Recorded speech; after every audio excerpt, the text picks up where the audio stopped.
Wait, okay, this is weird. I need to ping everyone. At live stream. At D&D live stream. Hi, lol.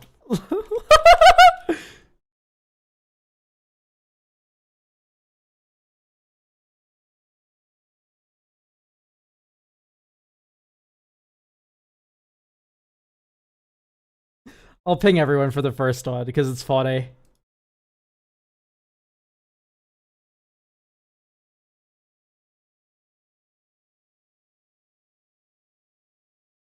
Okay, hopefully everything is working.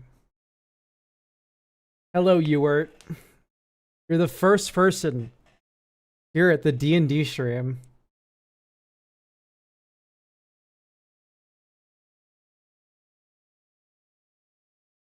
It wouldn't be right if I was 3-3 elk. You know what I mean? I need to be this like weird abomination thing.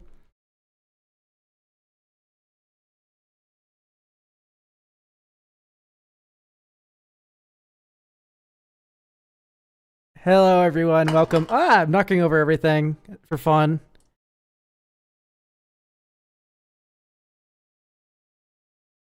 Whoa! Nathan Rousseau, 1664. Thank you for becoming a member of the channel. What is that, an undead 3-3 elk? I guess. I don't know. I like to think of this character as separate from 3-3 elk. Because, like, 3-3 elk's the Magic the Gathering stuff.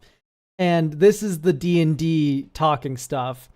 I got this from my artist recently. I technically not supposed to be unveiled until April 1st, but like, dude, I cannot fucking wait to talk about D&D a lot, because I actually did some like D&D like stuff. I never ended up publishing any of it, but like I did end up like, you know, I was making art and stuff. It was fun. I really need to change my name to King Dingus. Lol. Yeah, sorry for name doxing you, Nathan, but King Dingus, so it is.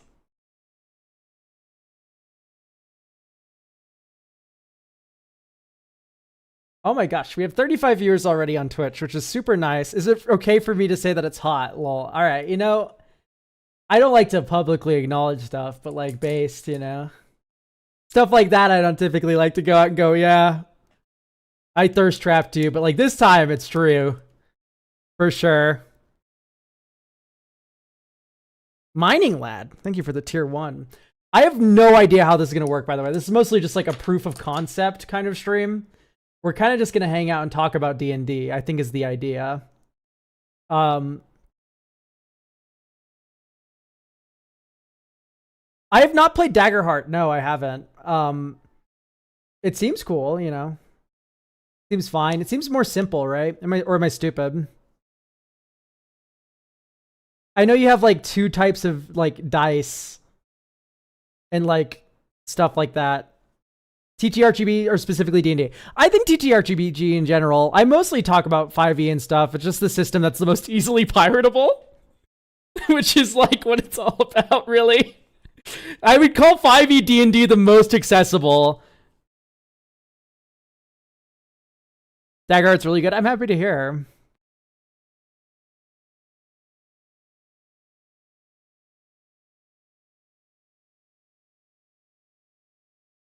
There's a lot of depth on the GM side. That's nice.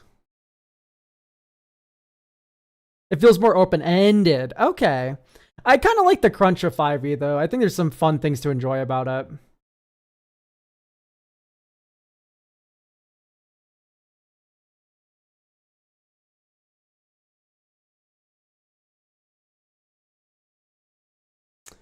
Whoa. 40 viewers on an off-topic stream is doing pretty well. We have 24 on YouTube, but on Twitch it's 40, which is nice. What's your favorite and least favorite class? Ugh. God, like... I hate that Artificer's, like, super hyper-paywalled. So, like, since Artificer isn't SRD, you can't make and publish classes for it. Right?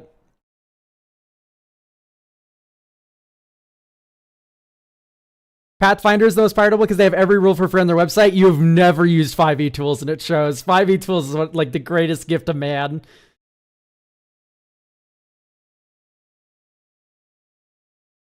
5e tools is broken. Pathfinder supremacy. Listen, you can enjoy your like weird crunchy format. Wikidot sucks. Wikidot's really bad. As far as I can tell, Wikidot has like a lot of false information on it.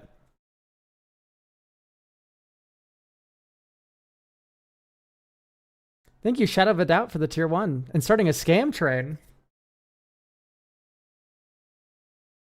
5e couldn't be more free. That's exactly how I feel about the format. Yeah, the system. I've been playing D&D for longer than MTG, by the way. Anyway, do you guys want to look at some of the stuff that I give to my players? Some of this is like rather old, by the way. When did you start, dude? I can't remember. It's been over a decade, though.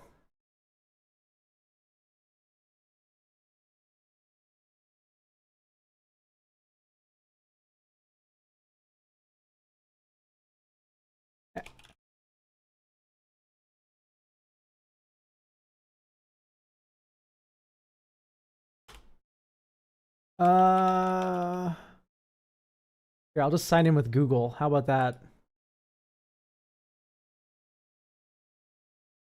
Why is elk haunted now? Because we're going to talk about D&D. I can't be like a little 3/3 elk. I need to be an elk warlock. Wabbajack, thank you for the prime. Elk trying to ruin my watch streak by streaming at weird hours. Dude, I was literally thinking about that, Yuri Beast. I was like, dude, people are going to hate me because I just started streaming at 9 p.m.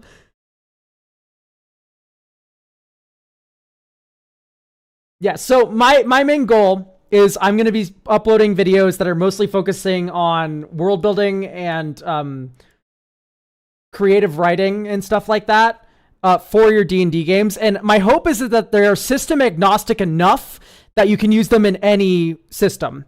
So like, even though my videos will mostly be doing 5e linguistics, you can still get ideas for your Pathfinder stuff or whatever, right? Like my goal is that this is kind of going to be system agnostic, so to speak. Hopefully one day, I think it might be cool to like do some like on stream like homebrew review stuff, and whatnot, and then that can maybe like become like a, if we want to get boring and talk about this being a job, that can be like a nice angle for like monetization and whatnot. It would be way cheaper than a deck review, but like you could send like a custom magic item that you're going to give to your players or whatever, and we can talk about it on stream and whatnot. I think that could be like a fun angle for that.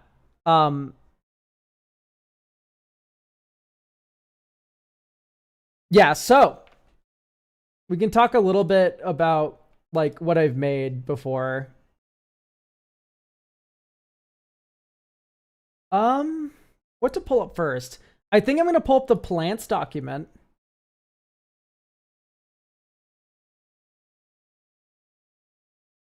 So if I just control V this, then it should be fun.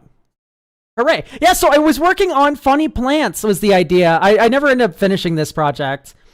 But I painted for it and everything. So like I painted these. Right, and painted this and painted this, and the whole idea was is like you could have like all these like just like drag and drop magical plants that you can just put into your game in a heartbeat. And I got bored after 3 of them.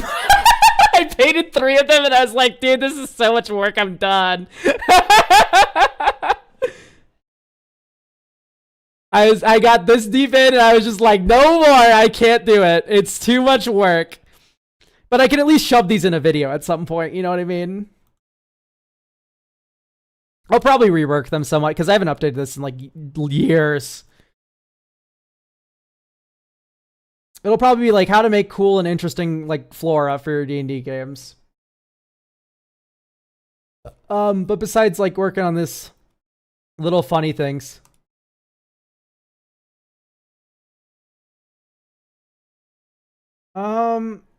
So my main thing is like I just have like a bunch of homebrew player options. Now keep in mind these haven't been updated for 5.5e for the most part. Do you do any traditional art? Not really, like a little bit. Have you tried Slay the Spire 2? Absolutely, yeah, I have.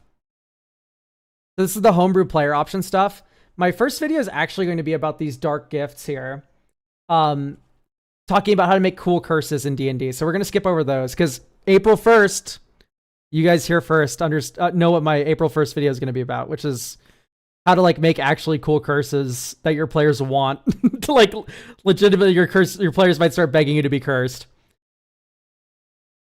But here's like optional class features I gave to like classes and stuff. Do you have a world? I need the Warlock elk lore dumps. I can tell you a little bit about what I have going on.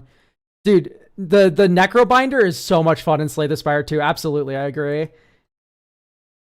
YouTube chat with good taste. So, this was an artificer I made.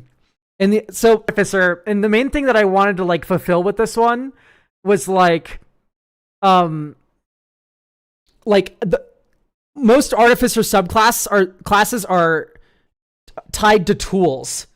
So like alchemy is like alchemist kit and stuff like that. You know, like it's every subclass of artificer has like their own tool that they use as a focus. And so it's like, what would a calligrapher's tools artificer look like? Right? And so I was like, okay, it's going to be like a glyph guy is the gist. So you get bonus spells, and they're kind of like about cursing because I like curses. They're funny. So you get calligrapher supplies, and then you get to draw like funny little sigils on your teammates, and it's basically Hellish Rebuke the class. So you can draw a sigil on one creature you touch, choosing from the sigil table. For its effects, you treat it as if it was made with your maximum level spell slot. A creature can use its reaction. It's Hellish Rebuke. You can use your reaction to activate it when you get damaged. When you reach 6th level, you can create 2 of these sigils when you complete a long rest instead of 1. And then creating sigils requires you to have your supplies, and you can expend a spell slot of 1st level or higher to create one, right? So you can give your teammates sigils that they can blow up people up with. Then you have Master Implement. As long you can make a non-magical writing utensil, such as a quiller pen, into a Master Implement. You can write with the implement as though it were an ink pen that never runs out of ink. When you make the new Master Implement, your previous one becomes non-magical. You can use your bonus action rather than your action to use this feature here. And you can use it as a focus. And once per turn, when you use the focus, it does extra damage when you cast a spell with it. Nettling Mark. You can use your calligraphy to create arcane marks that bring ire upon your foes. You cast Bestow Curse without a spell slot as a 3rd level spell. You can do so a number of times equal to proficiency bonus. And then you also have Constitution saving throws made to maintain concentration on Bestow Curse, right? So you can curse people better with like evil runes of hate. And then the ultimate like top end ability. At 15th level, you gain the ability to evoke the magic of the most deadly arcane symbols as an action. Provided you have calligrapher's spies on your person, you can choose a point within 100 feet of you. Choose death, discord, fear, or sleep from the symbol spell, and then you AoE it. The symbol spell. And it's a 15-foot radius, 50-foot high cylinder, and each creature in the area becomes the target, and then an arcane sigil forms on the ground within the same radius. Oh, it's like so badass. I sentence you to Discord, VC. What do you mean by that? Do you have PDFs on this Discord? No, I don't, but I'll probably like export these when I start making videos about them. Also, second Artificer subclass. This one was Jeweler's Tools. You said one was Discord. What else would it do? Oh, I see. So this one was like, what would a jeweler artificer look like? And my thought is that you have a cool gemstone, and you can use it to make auras that do different things. So I'll just read this feature. Beginning at 3rd level, when you finish the long rest, you may create a magical scintillating gem using your jeweler's tools. If you create a new one, the previous one turns to ash. You can use an action to touch the gem to cause it to shine with bright light. When you do so, it produces bright light in a 15-foot radius sphere. It would be 15-foot emanation now, I think. And dim light for an additional 15 feet. The light is magic. The light lasts for 1 minute until the gemstone is removed from your person or until you lose concentration, as if concentrating as a spell. After you light the gem, you can't do so until you finish a long rest or until you spend a spell slot at 1st level or higher to do so again. Choose one of the following options when you light the gem. So you get an option to make the different gem flavors. So the first one's Bewitching. Each hostile creature that starts its turn within any area of light must make a wisdom saving throw versus your artificer spell's DC. On a failed save, it can't willingly move away from you until the start of your next turn. And then if it starts in an area of bright light, it also can't take reactions. creatures that can't be charmed and creatures that lack the ability to see are immune. So this is like the crowd control kind of one where you can like make this like aura, and then it like kind of stops people from moving away from you, right? Jim 13, thank you for the tier 1. Resplendent, it gives people temporary hit points, or if they're in the bright light area, they get more. And they glow when they have temporary hit points still. And then Searing Light. The first time each non-hostile creature attacks a target in the area cast by the light, it gets +2 bonus to the attack roll, and then it does extra damage in the bright light area. So the idea is damage, heat, like protection, and then like a control utility ability. And they all have to do with like they get better in the bright light, or in the dim light, it's worse. Right, so being closer with your glowy gemstone makes the aura better. Okay, Jeweler's Gift. At 5th level, you can create a casing for your gem that allows you to don it as a piece of jewelry using your jeweler's tools. Depending on the type of jewelry to create to house it, it will augment the gemstone in different ways. So my thought is like you can have like a jewelry casing for the gem that makes an aura, and it makes it better in different ways. So Circlet or Crown increases the bright and dim light, so you can stay farther away but still affect people. When a creature you can see takes damage, you can use your reaction to roll number d4 equal to proficiency bonus, reduce the number of damage, so damage prevention, but you roll that many d6 instead if it's area of bright light. Necklace of Brooch. When you activate the gem, you gain temporary hit points. This is just like the healing mode, and then the ring mode's extra damage. You can like blast people with light. Spell Reflection. I think if I was retooling this is the feature I would retool, just because like there's not a lot of spellcasters anymore in D&D in terms of monsters, so this would have to be changed to like, I think it's like specified by like magic attack. Like if I pulled up Lich right now, like they don't have like a giant spell book anymore. They do, but it's like not like a wizard spell book. Eldritch Burst, melee or range attack roll. Yeah, but it doesn't say like magic, so there's no way to like, that's what they're most likely going to be doing every turn. But I would probably rework this feature because it's just like spells aren't what they used to be. So like being able to reflect spells isn't as you might go a whole day without getting targeted by a spell, which sucks. And then Lesser Minimus Containment. This feature is so fucking awesome. I feel so proud for coming up with this one. You gain the ability to shrink and imprison a target within your gem. As an action, make a melee spell attack against a creature with your scintillating gem. On the hit, the target takes damage. If this attack reduces the target to 75 hit points or fewer, you shrink it to a height of 1 inch and temporarily imprison it with your gem. Yeah, you get in the crystal, buddy. The creature is incapacitated while imprisoned this way. After 1 hour or until you end the imprisonment early as an action, the target grows to normal size and reappears in an area. Yeah, my thought is maybe for the 9th level feature, it might be like a gem of spell storing for you, right? I also thought about like different alternate like channel divinities because it always weirded me out that that Death Domain Cleric has turn undead, but they don't have like control undead like Paladin does. This is like Sewer Druid where you can like turn into like swarms of monsters. This is like some random monk ideas I had. I don't know. A lot of this is like rather old. So like, I don't know. A lot of it I would probably retool. Is this for 5.5? It was made before 5.5.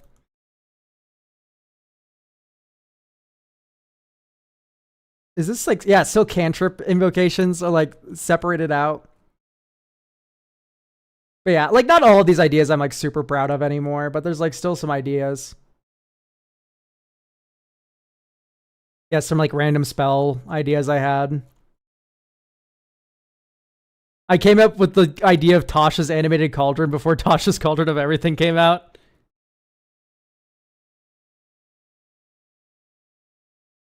Yeah, it's like, yeah, the 5.5 debacle is really funny. I definitely think Wizards is not the best stewards of the tabletop game. I'm willing to say that now. However, it's still like a fine system. It's not like specialized for certain things. Like if I wanted to do Eldritch Horde, I'd probably play Call of Cthulhu, for instance, but I don't know. You can still do a lot with 5e, and I feel like people shit on it a little too hard, especially since it's very accessible in a lot of ways. And the combat's fun enough. I really enjoy the combat in 5e a lot.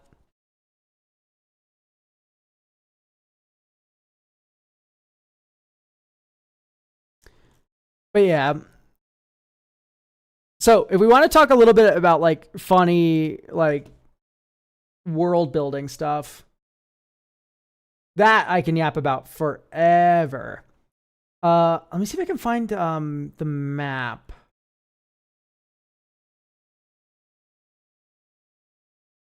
Let's open Imgur, and then we can open my notes, and I can just copy paste the stuff. I was using OneNote for a long time, and I think it is a really good note-taking program. However, synchronizing it between computers, I just can't stand Microsoft Office. It's legitimately just such a fucking awful, like, sublet of Microsoft. It's really bad.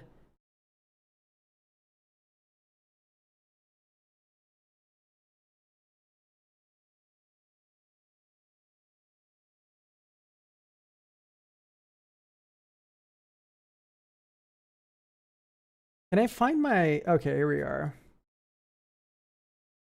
Copy. And then if I go Control V, I can paste. Nope. Okay, I'm gonna just Windows Shift S this. So I typically like dark fantasy is typically my vibe. Okay, so this is like kind of the like shitty little map I whipped up for players. Now that I have it all pulled up and stuff. So the gist here is we're built around Gredelia, which is named after the goddess of life, Gredessa. And basically speaking, so up here's the Church of Life, this like upper western portion of this island. It's a more deserty area. There's a Church of Life. They pilgrimed down to the south here and put this foothold down, Gredelia. Long story short, Andarath also formed during this time. This is a wizarding sort of city. Grew. Lich ascended to godhood. Fucking exploded magic for this entire southern region. Undead up the ass is like ritual created, right? Because he had to like suck up all these souls to become a god.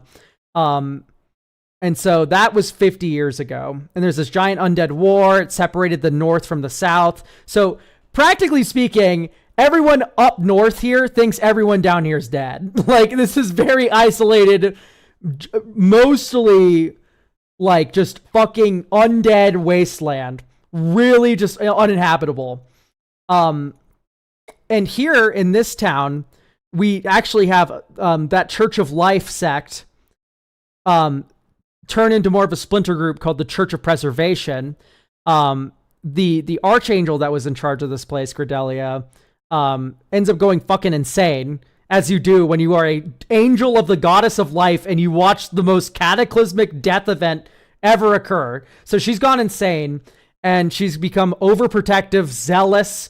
Right, everything that doesn't conform to her is a threat. Right, you must conform, or else you're endangering all of humanity with your nonconformity. So the gist is that the angels here have gone insane, so much to the point where they are no longer connected to the goddess they originally served. Dude, Happenberg, it's where it's happening. That Jared is the one who typed that, one of my previous players. So the gist is, there's this church. They're no longer connected to their previous god. And what happens as an angel is if you get destroyed, you get sent to your original plane of existence. But these angels don't have a plane of existence anymore. So when they die, they die. So they get even more protective of themselves and of this little like niche sect down here. And they become really insular, and they fucking like basically forbid people from adventuring out into the wild or anything. It's just entirely defense mode. Classic elk, including angels. I know, because angels are badass and awesome. And I don't think 5e uses them enough, to be frank. So yeah, angels galore. But anyway, how'd they get around the whole thing? And Jared, you didn't hear this. Because spoilers.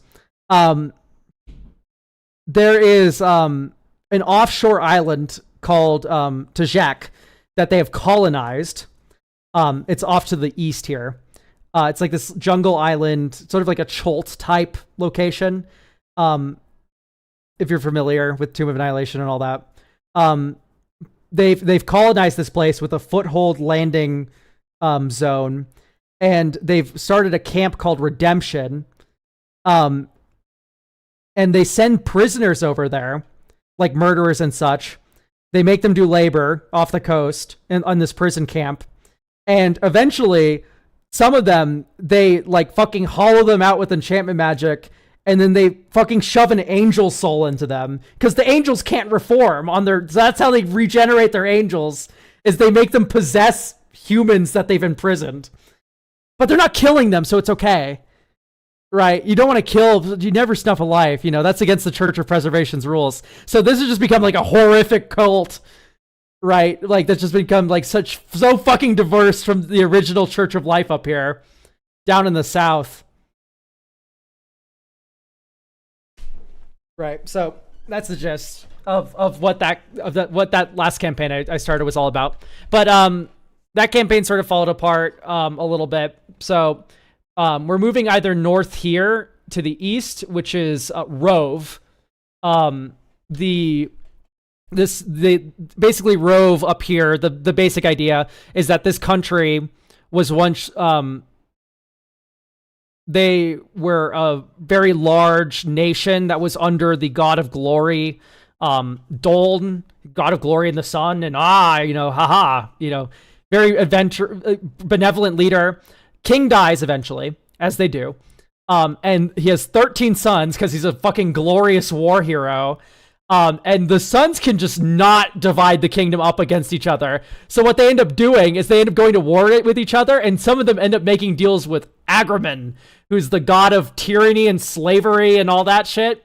And they start making deals with this guy. Eventually, all of them are just fucking Hell Knights, and they're all just conquering each other's lands and making temporary alliances and fighting. And yeah, it's just a classic succession war. What was once this glorious, holy nation has now turned into this disgusting, war-torn, slave-filled, dark fantasy. Just like they're all trying to fucking reclaim the glory days of their country, but they're doing so by siding with the god of tyranny.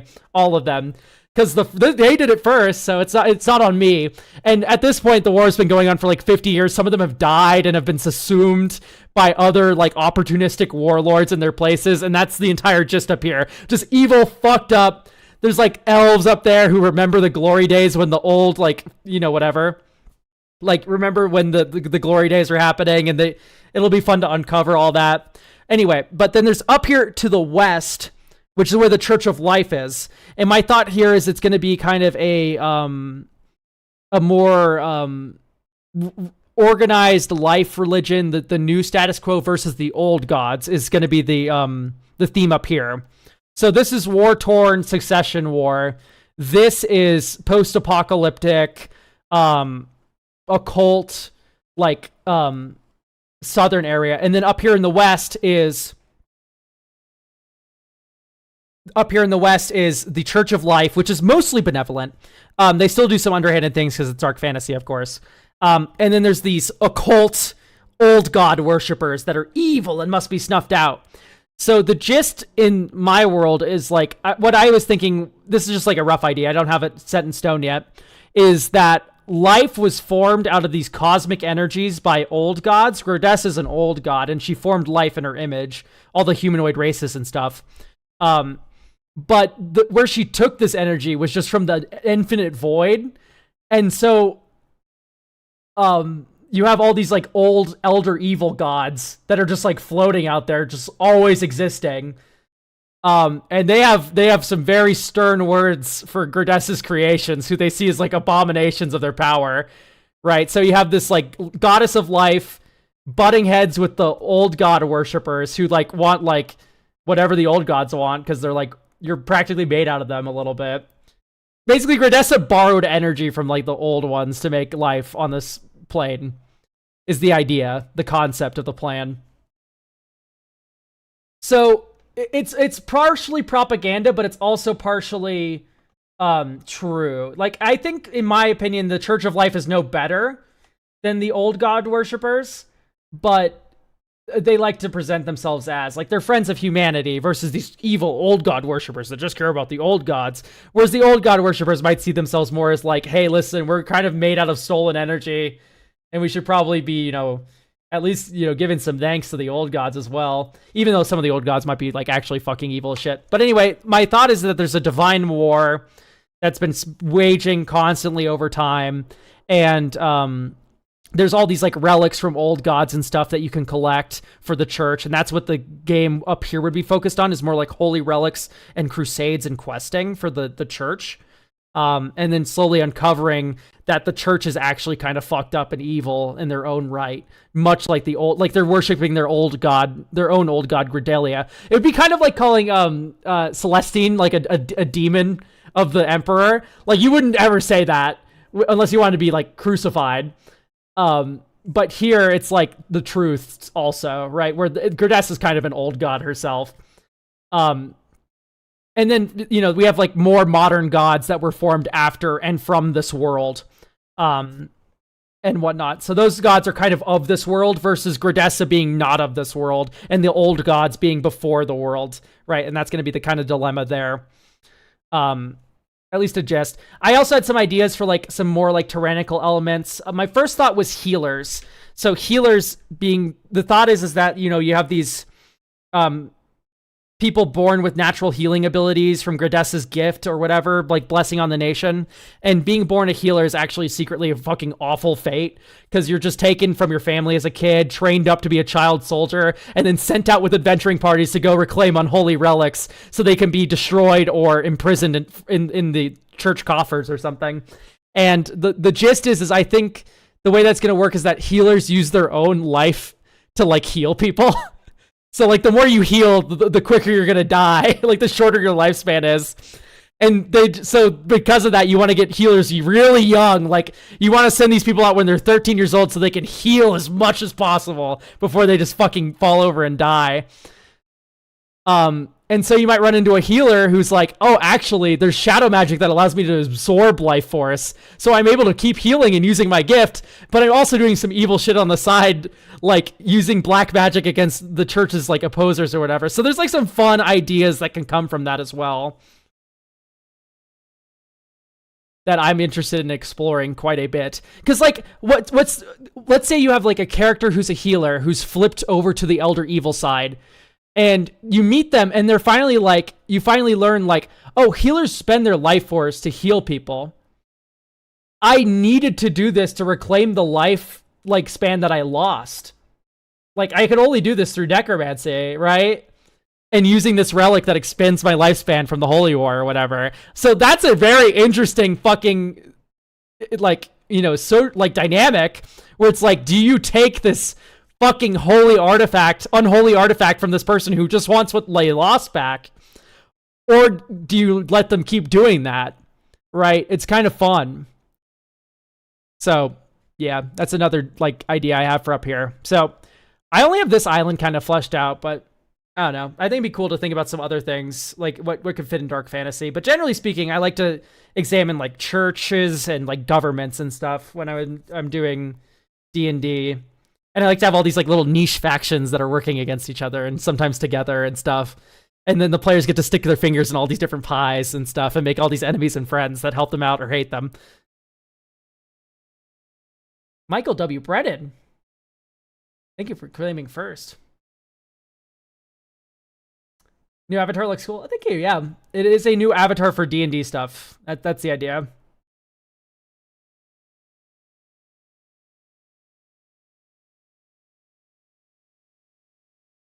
Who made it? Same artist, JG.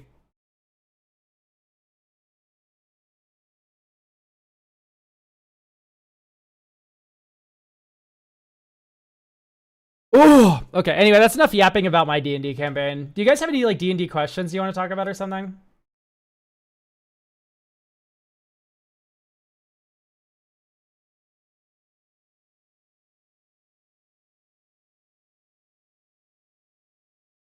What do you use for map making? I love Wonder Draft. Wonder Draft is like such an easy program to use.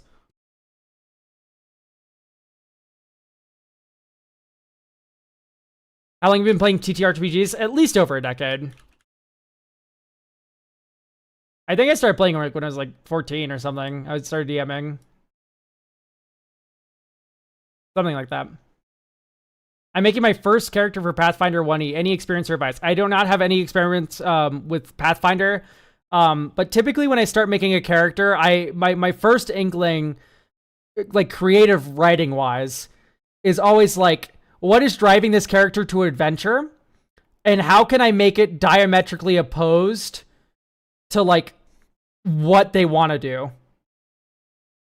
So, for instance, my character wants to be a snooty noble. Why can't they be a snooty noble at like fancy parties all the time? What is making them adventure? I really like a fish out of water character that really doesn't want to be adventuring, but has to for some reason.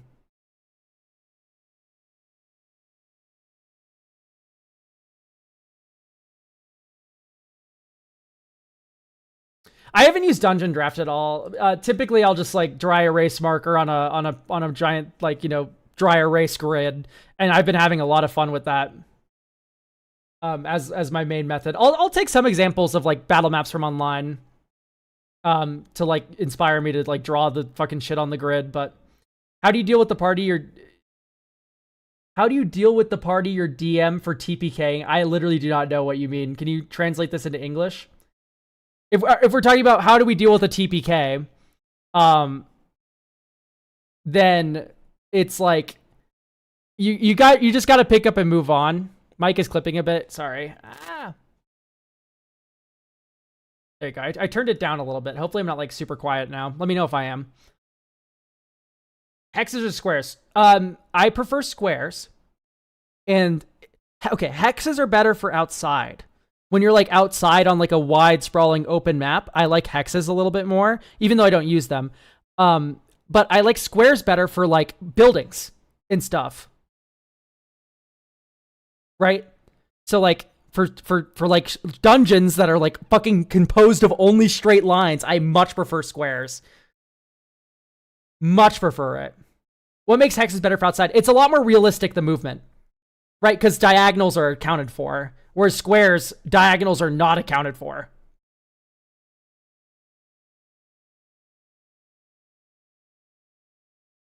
I feel like for D&D 5e, martial classes don't get really a lot of out of combat utility. Any suggestions to improve it?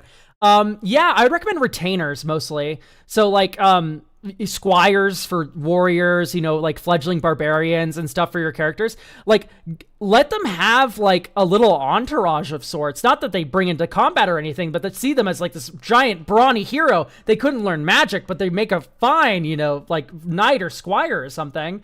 They come, back from their adventures and they're like, oh, I've tended to your swords and stuff. Like that's how you make them feel cool, is you can have them have like a follower of sorts or followers. Right? There's all sorts of things you can do like that. You can have them be parts of like guilds or members, like, like there's all these like magic shit, like guilds. And then you could have like a guild for like barbarians or whatever, a guild for fighters or like arena pit fighters or whatever. Any thoughts on Tailspire? So Tailspire, remind me here. Tailspire is the online virtual tabletop that you can like move little miniatures around and stuff. It looks kind of nice. My only concern is how much it will cost. That's always my concern with those sorts of things. The cost versus the benefit. Because for me, when I play online, I play with Foundry Tabletop. And Foundry is a $40 one-time purchase, and if you're able to host it yourself, you just have it forever. And you can just upload whatever map you want to it. You can, do dynamic lighting. You have everything. That's what made me quit Roll20 is Foundry. Like, Roll20 is just such a bad website. It's like so expensive for like what Foundry does for free after you pay for it once. How do you feel about asynchronistic D&D? Works better for my friend group. Asynchronistic D&D is a lot of fun. Combat gets a little worse. But async D&D where you're just like chatting through a forum and stuff totally works with some people. It's very cool. Oh god, the user interface on Roll20, don't get me started. They also had that like really weird clash with Taking 20 earlier. Or like, this was years ago at this point. But Taking 20 was like, yo, I have a great following. I use Roll20 all the time. And then Roll20 replied with, and I quote, "We don't need another white guy shilling our website." Like basically like that. Like they mentioned he was white. It was like so weird. Like it gave me the ick. It really gave me the ick for Roll20. I was just not interested after that one.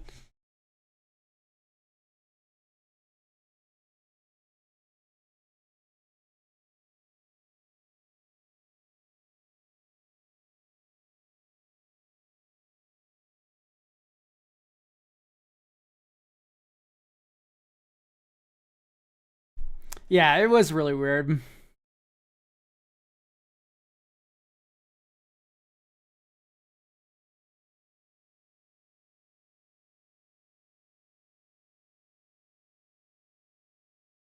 Yeah, I was also thinking about making these into kind of drawing streams too, where I'll like draw D&D stuff. But I'd have to set up like drawing, like capture stuff, which would be rather nightmarish.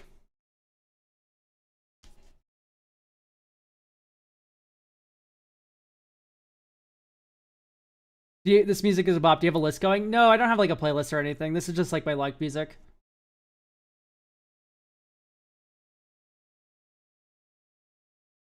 Oh, this is something I've been working on. I want to get a vibe check from you all to see who would use this. So this is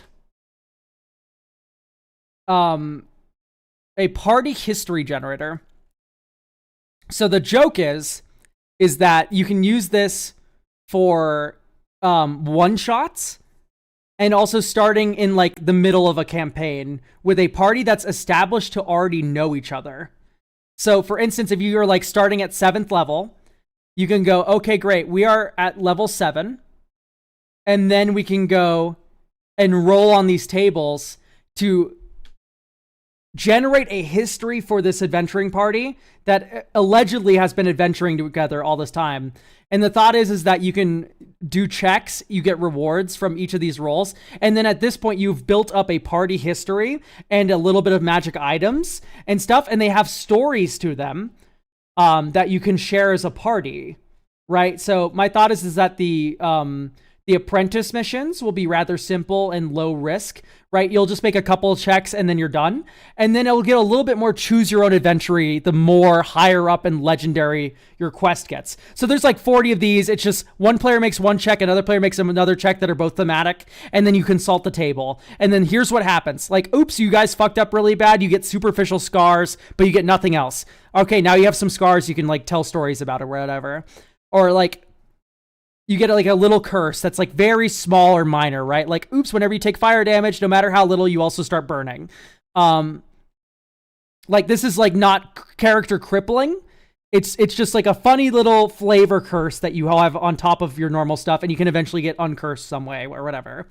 But like, oh, you got turned to stone by accident, and you got revived and healed because after the basilisk was slain, you got back to normal from going to the Basilisk Gardens or whatever when you fucked up. And then when you go really well, hey, great news, you get to have this cool custom magic item.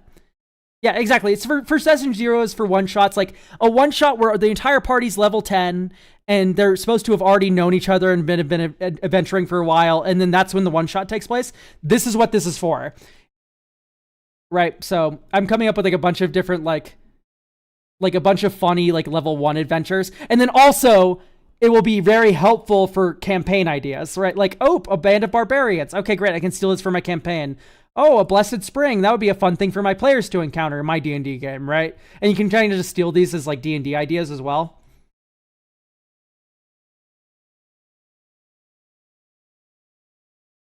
Twitch is making it hard to screenshot. Can you toss me a link in the Discord? This is not done yet. I'm going to finish writing this, and then I'll probably make a video about it. It depends if my first D&D video does well.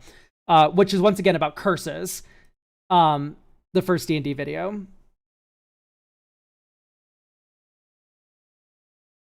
It'll be out this April 1st. And it'll be talking about how to make homebrew fun curses that your party hates but your players love is the idea.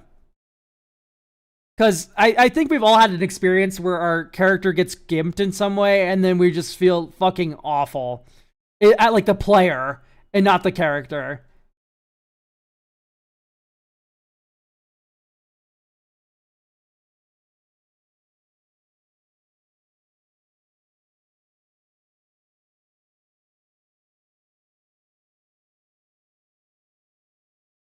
I've always wanted to make curses in Commander work. I used to have a Linda deck, but I got really bored of it. Mostly because we just haven't seen a new curse in how many years? Like 5 billion? Type curse, sort date, is first printing. Yeah, the last curses we got were in Vow, and Vow was, 5 years ago. Holy shit. It's been half a decade since we got a curse. Can you fucking believe it?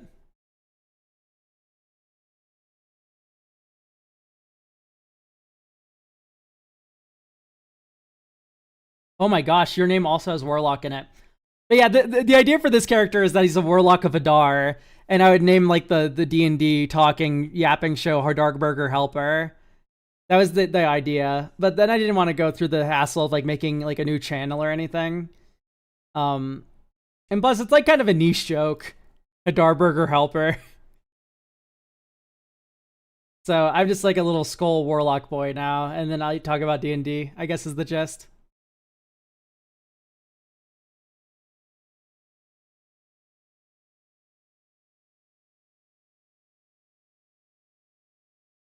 But yeah, these are some funny concepts I have for like little adventure beats that you can accidentally have, and then stuff. I'll probably rework how the rolling works, because right now it feels like it's impossible to roll 5 or less because you always just send in your player with the highest of those stats. But that's probably just for the best, huh?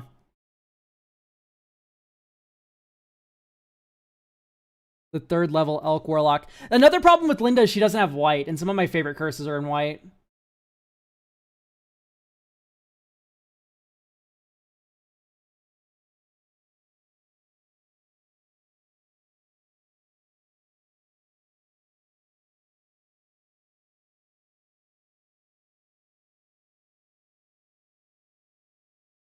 Overwhelming Splendor is awesome. I also like Curse of Exhaustion a lot. That one's really funny.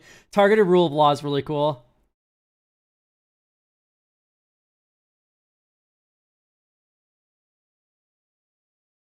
Chico and Narset. Yeah, I was excited for that one quite a bit.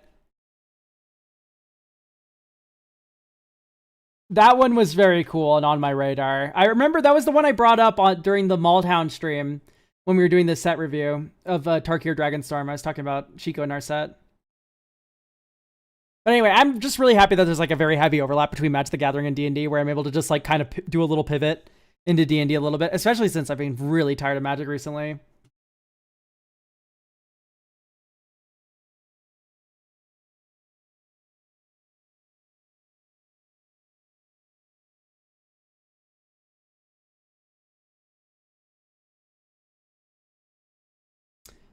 But yeah, I don't know. I would like some ideas too about like what to talk about with D&D. Too many sets coming out.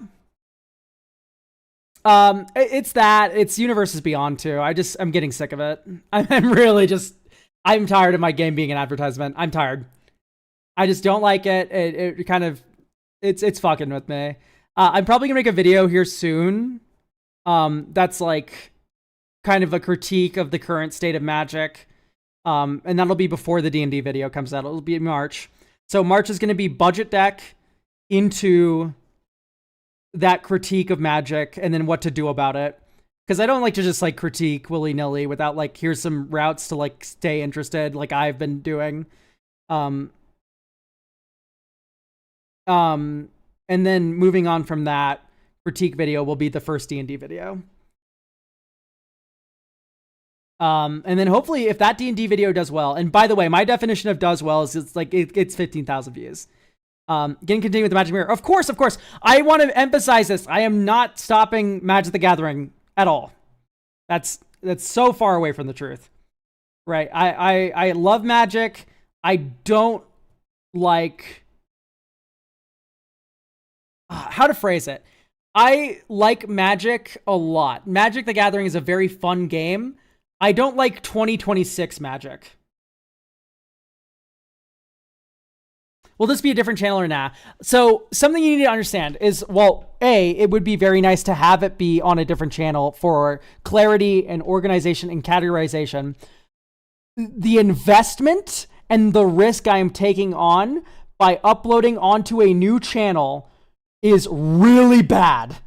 it is if the first 3 videos flop and I don't get monetization, I am practically throwing like thousands at a project that will see 0 return. So keeping it on the same channel, there might be a 3-3 elk rebrand if D&D takes off. Once again, my definition of take off is like this new upload gets 15,000 views, which is not a high bar. That's like actually like relatively low viewer count for a video, but it's an off-topic kind of video for my channel, so it's going to be bad for the first few videos. That I'm willing to tank. But if it just like gets like 7,000 views, like no one watches it, then I'll probably just ditch it. the concept, right? I'll just stick to Magic the Gathering videos and maybe just do D&D streams like this. And then just do no D&D videos.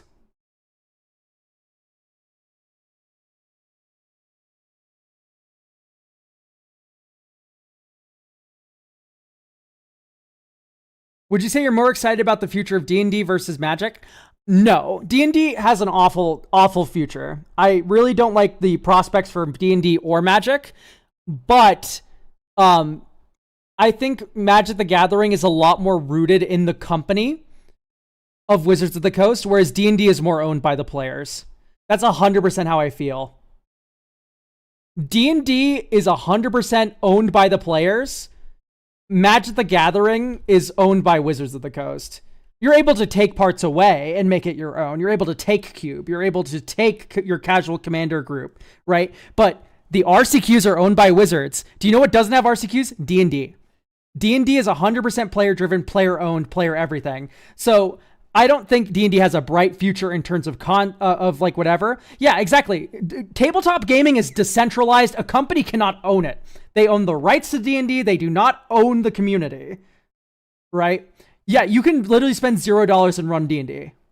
Magic the Gathering, you can pay $0 and get cards, but here's the thing: you can't participate in events. You can't participate in Pauper Night, right? If it's sanctioned, you can't do any tournament legal stuff. But D&D you can. It doesn't matter. D&D is not about that.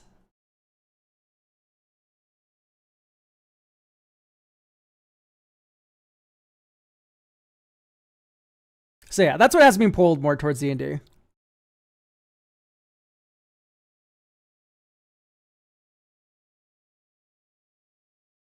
How is D&D these days? Haven't played since the OGL scandal. D&D's, I would say, doing totally fine. And the OGL scandal is like a perfect example of like how like Wizards does not own this game, right? Like the OGL scandal completely they completely rolled over because they don't own D&D. They own the IP of Dungeons and Dragons, but they don't own the game. The game is 100% made up of the players.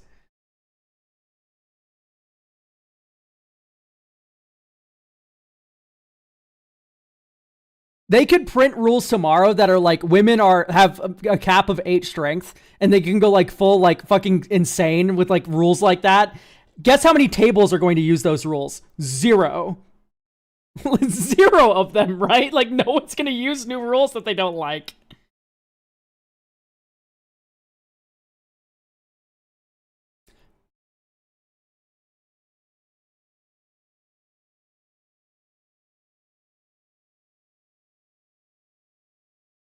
Yeah, exactly. Like most games are just like most people just don't use the new rules. But here's the thing, if there's a rule you don't like, you just don't use it. If there's a card you don't like in Magic the Gathering, too bad. Someone's going to use it against you. You're going to see pop-up ads all the time from your fucking cardboard. Even if you don't play with them yourself, you go to Commander Night. What are your thoughts on 5.5 anyway? I think it was a really bad adaptation. I think there's a lot of things they did poorly. One of the biggest things they did fucking awfully, by the way, was like just axing like resistance to non-magical weapons. Like things are just resistant to bludgeoning, piercing, and slashing, and your fighter is just fucked. Like even with your magic sword, you can't hit that ghost for full damage. Your wizard friend, it widened the martial caster gap, in my opinion, by a lot.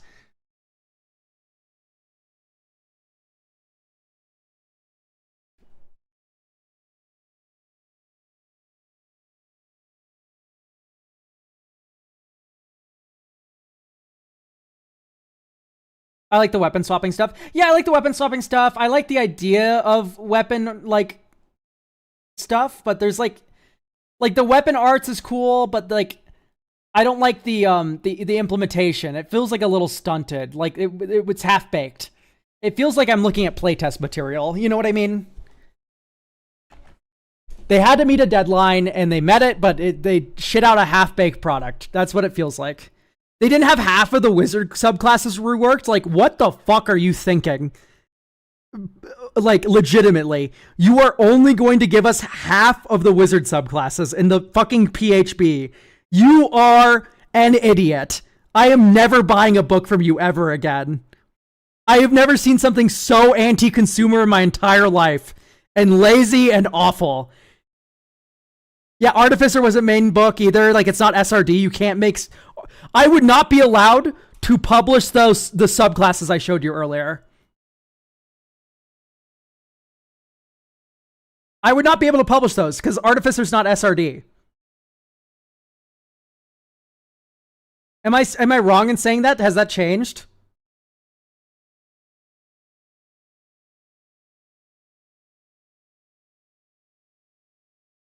But I think the answer is yes. No, it's still like that. Yeah, that's fucking annoying. Who thought that was a good idea? The shareholders.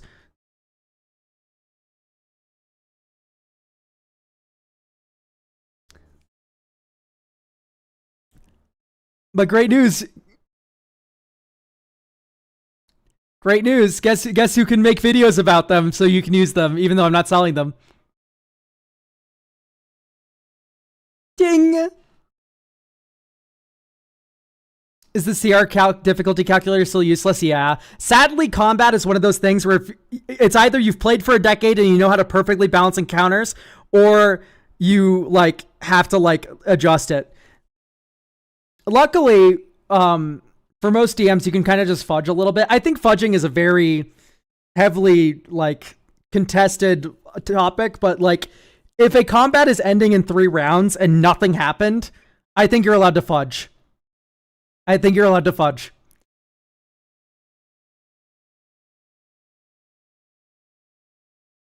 We've all made dog shit combats as DMs before, and instead of just owning it, just make it a good experience for your players at any cost. Yeah, 5 other guard stormmen. Like, at least make it, like, believable. Oh, you kill the goblin, and his body crumples and turns into black ash, and a spirit bursts forth from him. And now you have to fight like 3 specters, and now you're like, what the fuck was wrong with that goblin? And then now you have a story hook out of like something you came up with in the moment. That's what D&D is all about. To me, that's what D&D is all about.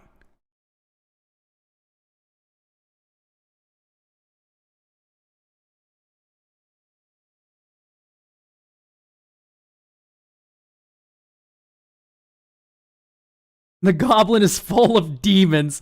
I know exactly the concept I'm coming up with. But tell me as a player, you encounter that and you don't go, dude, what the fuck was up with that? Why was that goblin so cursed? And then you find like a weird symbol on his charred body, and then you've made this all up as the DM, and the players now have a new hook, just completely out of nowhere.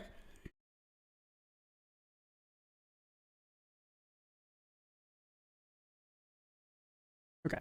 I'm going to pull up the homebrew player options I offer to my players again, because I just remembered there are sorcery point, like meta magic options that I made on there that I fucking love. Not gonna lie, DMing is so fun. Dude, I love DMing so much because I'm God. It's so cool. It perfectly fits my ego problem. But then also you get to just be a creative writer. You get to like give your players cool magic items that you made, and then they go, whoa, what? This item does what? And you feel really good. Okay, sorcerer, meta magic options. Here are my ideas, chat. Rank them out of 5. Cascading spell. When you cast a spell that is incapable of targeting more than one creature and requires an attack roll or saving throw, you can spend 2 sorcery points to make that spell into a cascading spell. Each creature in a line equal to the spell's range, originating from you, becomes the target of the spell's effects, affecting the nearest creatures first. The spell doesn't affect creatures in the line after one creature in the line is hit by an attack roll or fails a saving throw. So the idea is that you can shoot your spell in a straight line, hit everyone in that line, but the moment it hits someone, everyone else behind them doesn't get hit by it anymore because it hit that thing. So it's not a piercing. It's not an AoE that keeps going. It's a hedge where you can line up your spell with this like. Yeah, it mitigates save suck. You're not just targeting one monster, you're targeting all the monsters in a line. And the more monsters you can line up, the more likely it is that one of them fails. Right? It's like shooting an arrow after lining up multiple enemies. It's more likely that you hit one of them.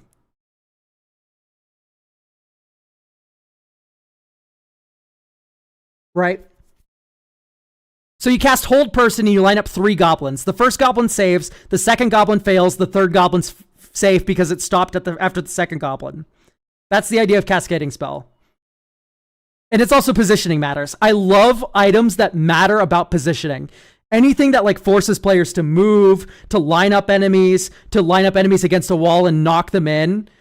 That's what I like the most in like homebrew kind of designs like this, is like positioning matters and stuff. It's a lot of fun. Thoughts on Pathfinder 2? I think it sucks. I think I would rather play Pathfinder 1. Okay.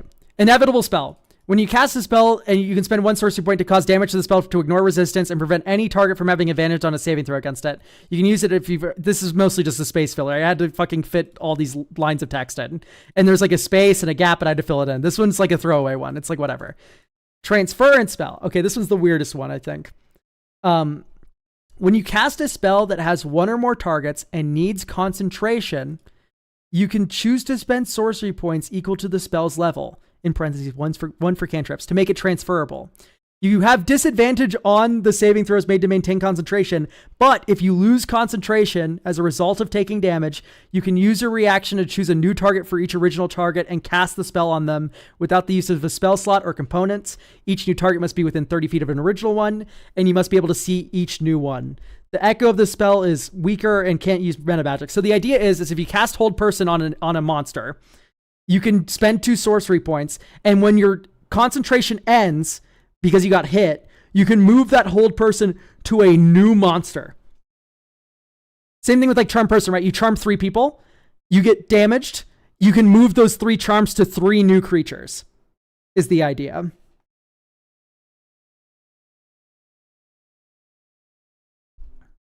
So you can kind of like move shit around. It's funny.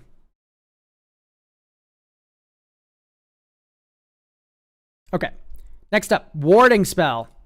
You just get some health, and then you also get some concentration. Or rather, you get a bonus to AC, and you get some nice little temporary hit points. Yummy. It's a nice little defensive sorcery point option, which I have not seen. I don't know if they have one now. To use the sorcery points as a reaction. I think for sorcery points to work, Goofball, you kind of need it to be done during the casting of the spell.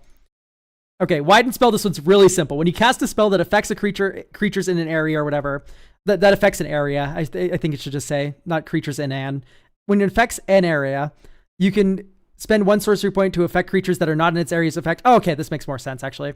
No, keep it the same way. Any creature of your choice within 5 feet of an area affected by the spell must make a saving throw against the spell's area. So you can just like, you can widen your fireball by 5 feet in every direction.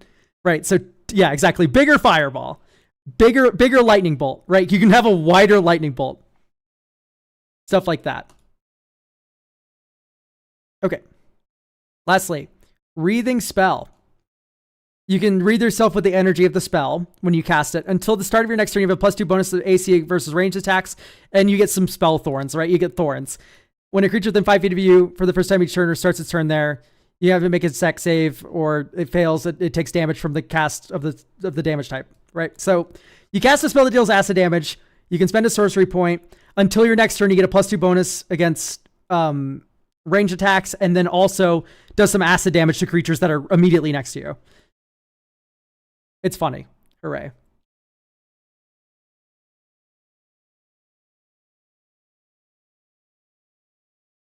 Yeah, that's about the gist, though. I came up with some funny Eldritch Invocations for certain Warlock packs if we want to yap about them. Yeah, exactly. If you're not casting a spell, you can't spend sorcery points, so that's why it's not on a reaction. So these are some concepts I had for. I'm not going to read anything besides the certain invocations that have to do with a certain pact, but I'll read those ones specifically because those are the ones I'm the most happy with. So I think some of these I stole from online too, so keep that in mind. Okay, Imbued Familiar. Choose a spell from any spell list of first level with a casting time of 1 action or 1 bonus action, so you can't choose Find Familiar. You change your choice whenever you gain a level in the Warlock class. Your Familiar can cast the chosen spell using your Warlock spell save DC and spell attack modifier without requiring verbal, somatic, or material components. Once your opponent does so, it can't do so again until you finish long rest. So once per short or long rest, or once per long rest, they can cast a spell. Your little Familiar can cast like Chromatic Orb or whatever, right? Legion Blades. You get a second pact weapon. I think this is one of the ones I stole from online. But this is one I wanted to give to my players. Like you can have 2 pact weapons. So you can dual wield as a warlock. Hooray. Okay. Offering of the Talisman. 5th level Pact of the Talisman, which everyone forgets about, but it's one of my favorites. When the Talisman wearer takes damage, it can use its reaction to choose a willing creature within 30 feet of it that it can see. The Talisman wearer gains resistance to the damage, but both it and the willing creature... You get to warding bond with a teammate while you're holding the Talisman. So you give it to the Barbarian, or you give it to the Fighter, or the Paladin, someone in melee, and they get to like damage reflect onto your Cleric as well. Right. Okay, Otherworld Codex, Pact of the Tome. Select another otherworldly patron. You learn and can cast all the spells from that patron's expanded spell list using your Warlock spell slots.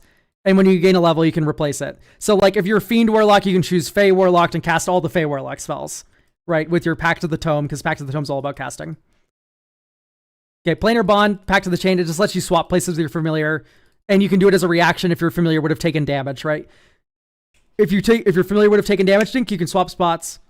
And, you can swap places with them to protect them. Short or long rest, you can also just use it as like a Misty Step. Fly your Infamiliar in and then swap places with it.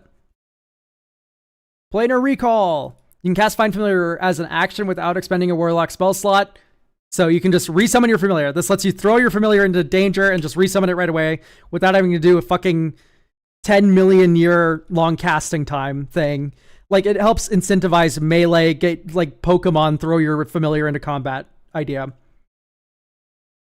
Returning Pact Weapon. You can't be you can't be disarmed or compelled to drop your Pact Weapon unless you're incapacitated, and it only takes a bonus action to summon your Pact Weapon instead of an action. After using your Pact Weapon to make a thrown weapon attack, it returns to you. So now you can like throw a fucking lance and it comes back to you.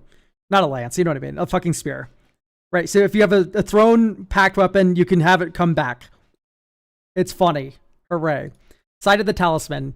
15th level Pact of the Talisman. Your Talisman gains a tiny aperture. While a creature looks through it, they gain true sight out to a range of 90 feet. Hooray! Right? This is just a nice, cute little feature. It probably doesn't need to be locked behind 15th level, but all of them have a 15th level one. I was doing a cycle. Okay, Spells of the Talisman. This one simply turns the Talisman into an amulet of spell storing, which is such a fucking awesome idea, and I'm so mad that this doesn't exist in base D&D. The Talisman wearer can cast cantrips, using your Warlock spell attack bonus and spell save DC. So they get all of your cantrips, the Talisman holder, but also the Talisman holder, you can imbue it with spells, and then they can fucking cast them.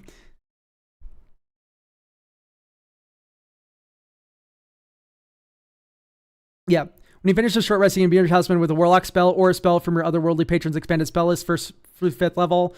If the Talisman is not imbued with the spell, hooray. And then it uses your Pact Magic level slot. Okay, here's the fun ones. These are the Tome ones. Tome of Creation. A new page appears in your Tome of or your Book of Shadows. It seems that you're the only creature that can write on this page. All other scrolling seems to fade away. You can spend 1 minute drawing an image on this new page. The image must be of a small, non-magical item worth under 25 gold pieces, otherwise the image disappears. After drawing, you can apparate the item magically by grabbing it from the page, which erases the image. The item turns back into the ink used to draw it when you apparate a new object or after 10 minutes have passed since its creation. So you can like make tools for your rogue. You can make like, whatever, right, you want. Oh, I've seen this key before. Draws the key on my piece of paper and then unlocks this door, right? You can make a sledgehammer. So, yeah. You can scribble knots a little bit. Okay. Tome of Names. 15th level, Pact of the Tome. A new page appears in your Book of Shadows. It is impossible to write on. While within 15 feet of a celestial, elemental, fae, or fiend, you can use your action to hold your book up to it. They must succeed on a charisma saving throw versus your Warlock spell save DC, or else have its true name appear in blood on the page, and a creature that, and just in case you don't have anything that can use true names. If you have the creature's true name in your book this way, it has disadvantage on saving throws made against your spells, and you can use its name in the verbal component of the spell, so you can cause them to have disadvantage. And also when you're attacked by it, you roll a d20, you can use it in place of the attack roll that they have. So like you can walk up to a devil, go, bam, I have your true name, and then you can just make all their attacks miss against you. And that's why it's 15th level, because it's really funny. But if you've played D&D for any amount of time, you know that true names are badass and cool and fun to use. All right, and then here we go. Warrior's Visions, you get to steal a fighting style from Fighter, and you can replace it at the end of a long rest. And that's the gist of all the funny things. How does Elk speak so quickly? I'm from California, and I'm gay.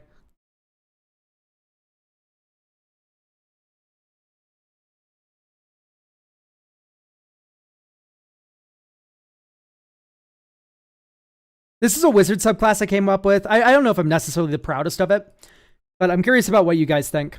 So I'll just read the whole thing, top to bottom, and then we'll see how it vibes. A wizard dedicated to the Order of Yore is a scholar who learns and harnesses the forgotten magical words of long-dead civilizations. Lost to time, these magic words have taken on a will of their own, making them elusive. Even with the words wishing to stay forgotten in the annals of time, wizards who learn them will still find their power awe-inspiring, even if just for a fleeting dreamlike moment. So the idea is that there's like forbidden words of power that you can fucking learn and then use them in your spells. So here we go. Words of the Great Sages. Beginning at 2nd level, this would be different now because it's 3rd level now, kind of, I think. You gain a dreamlike recollection of ancient magical words that were once lost to time. The words are incredibly potent and wish to be forgotten. Fluff, fluff, fluff.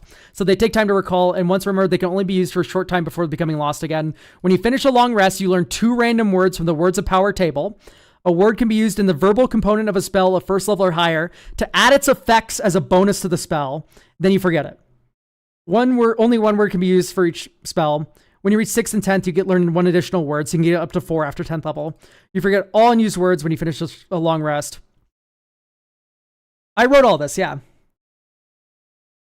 This is, by the way, this entire document's over the course of like half a decade of like D&D DMing. Okay, so you have like all these like fake words, and the gist is you get one of them at random at the end of long rest, or 2, you get 2, then 3, and then 4. So this one's Shadow. You become invisible for 1 minute or until you cast or attack or cast a spell. You can only see in shades of gray while invisible in this way. They all have this like weird magic flavoring on top, sprinkled on top. You gain temporary hit points equal to 1d6 plus hash, your wizard level rounded down.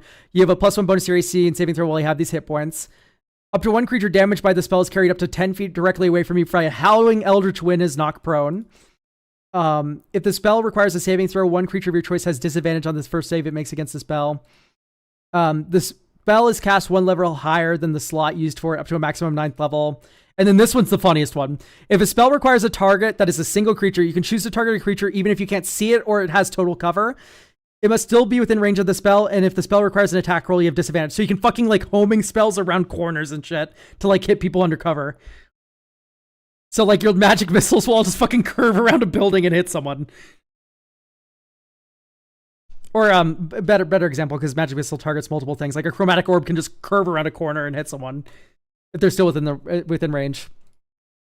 During a short rest, you can use your arcane recovery feature to learn a random word from the Words of Power table. If you have less words learned than the maximum, which is your up here. It costs the same, so it would create. So you can use your arcane recovery features to get back words. Okay, dialect.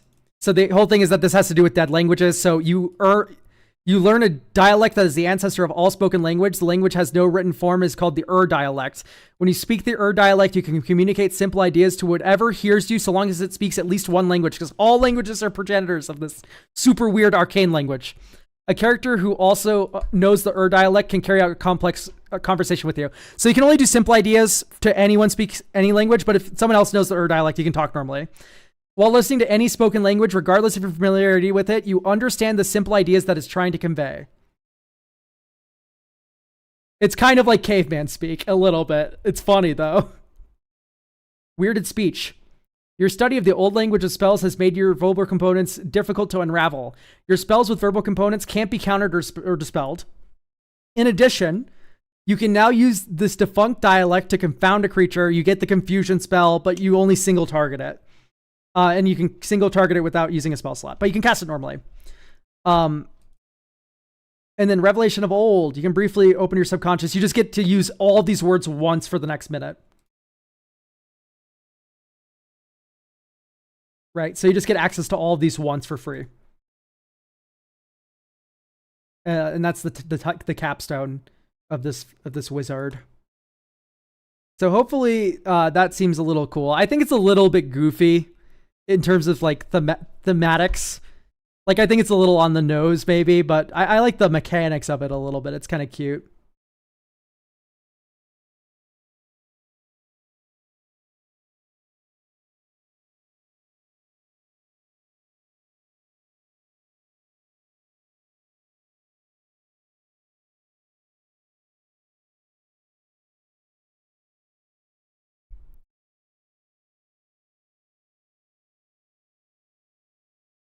Yeah, some of my favorite features are like you get this spell, but you get to cast it in a new and weird way. What's hat trick? Okay, so I can go over some of the funny spells that I made, I guess. So this is cantrip invocations, or sorry, excuse me. Go down to spells. Aha, spells. So most of these are just like filling gaps where I felt they existed in D&D. So for instance, hat trick. There was no low-level conjuration spells in D&D.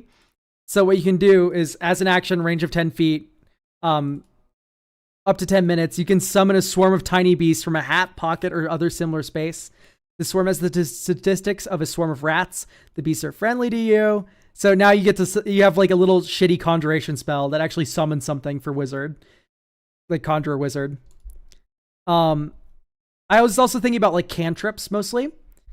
So like, right, you have acidic surge. There wasn't like a good acid damage cantrip that was single target. So acidic surge here is ray of energy, range attack within range. On a hit, it takes 1d4 acid damage and then 1d4 acid damage at the start of its next turn.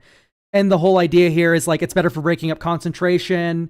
It's better against certain enemies that like have a feature that only like procs so often. So like there's still use for this, even though, and it does better damage than acid splash, right? So it's a single target acid damage spell that is an acid splash.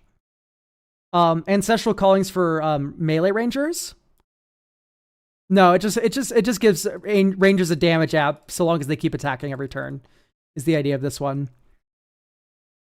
This one's not my favorite, but it's certainly fun.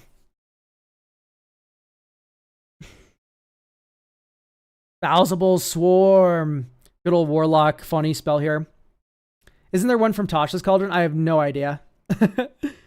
All of these, like I would say 90% of this document was before Tasha's Cauldron.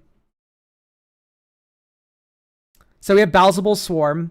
You summon a 20-foot radius of putrid insects swarming in an area, and you get to pick one of the options below. So until your next turn, and then you concentrate on the effect on the enemies. So flies must make a con save or it'll take 1d4 poison damage at the end of each of its turns and become poison for the duration or until you lose concentration. Con save or else take 1d6 piercing.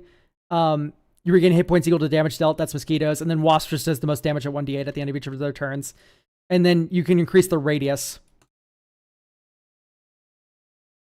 Skipping through a little bit here. Cone of Acid is just a higher level acid damage spell. Because you have Vitriolic Sphere. But that's a 4th level spell and it kind of sucks. So here is like a fireball adjacent power level acid damage spell. So lightning bolt, fireball, and then you now have Cone of Acid as a third kind of on tier choice. So it's a 30-foot cone originating from you. It does 8d4 acid damage and then another 44 acid damage at the start of the next turn. So, and then the initial and additional acid damage, it scales by 1d8 effectively. But, so it's risk reward fireball. It can do more damage than a fireball if they fail, but if they succeed, they take less because they only take the first instance. Right? Takes this and then also takes this. but they take half of this and not this if they succeed. So it's risk reward, right? If they succeed, it's less damage. If they fail, it's more damage than a fireball. So it's on par. All right, here we go. Corpse explosion. I wanted a necromancy spell that revolved around corpses. So the gist of this spell is you can choose a corpse within range and explode it with negative energy to deal poison damage to enemies around it. Or you can do it on a friendly undead that's under your control. So you can walk your zombie in and just fucking blow them up after they walk in the middle of a bunch of enemies. Right, prepare your action for this, and then your zombie walks forward, uses their movement action, and then you blow them up. Right, like this is funny.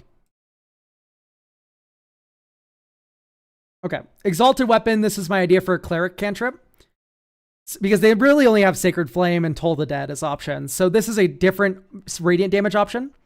So you have a weapon, duration 1 round. So you cast the spell for 1 action. It sheds bright light for 10 feet and dim light for an additional 10 feet.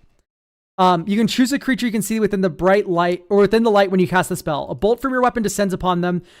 They make a dex save or else they take 1d6 radiant damage. And then the next time you hit with the weapon before your next turn, it does 1d6 more radiant damage. Are you a fan of actual play D&D groups? I used to watch a little bit of like Critical Role like a decade ago, like 8 years ago. I've not watched any recently. But anyway, the gist of Exalted Weapon is it does basically 1d6. It does its damage twice. Initially, it does 1d6, and then after you hit with your weapon, it does another d6. And then that scales over time. So eventually this can deal 8d6 damage over 2 turns. Where you go bolt and then hit you. And then right over, you've lit your weapon, it casts a bolt, and then you hit, it does extra damage.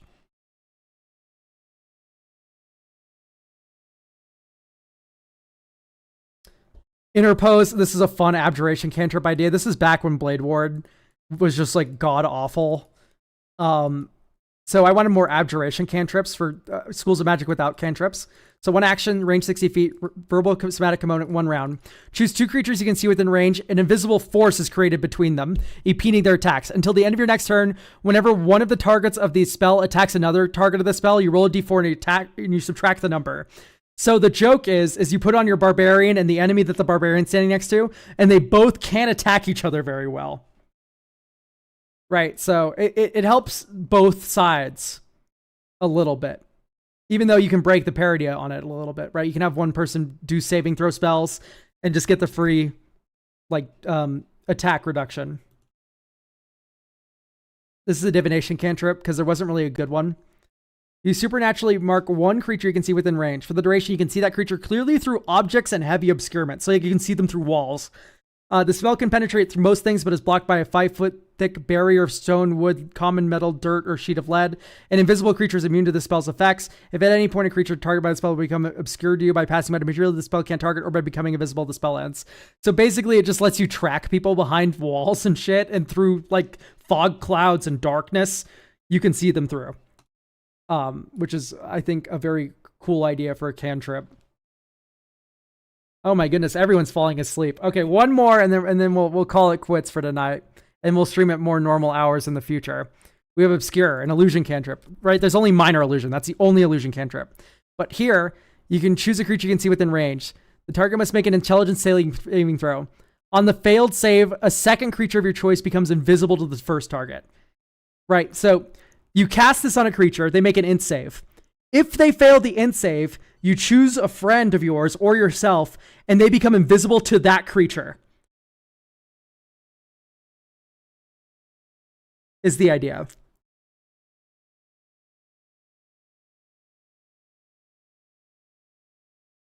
And I think this is of the power level of a cantrip, right? You don't become invisible to all creatures, you become invisible to one, and it's only one person becomes invisible to it.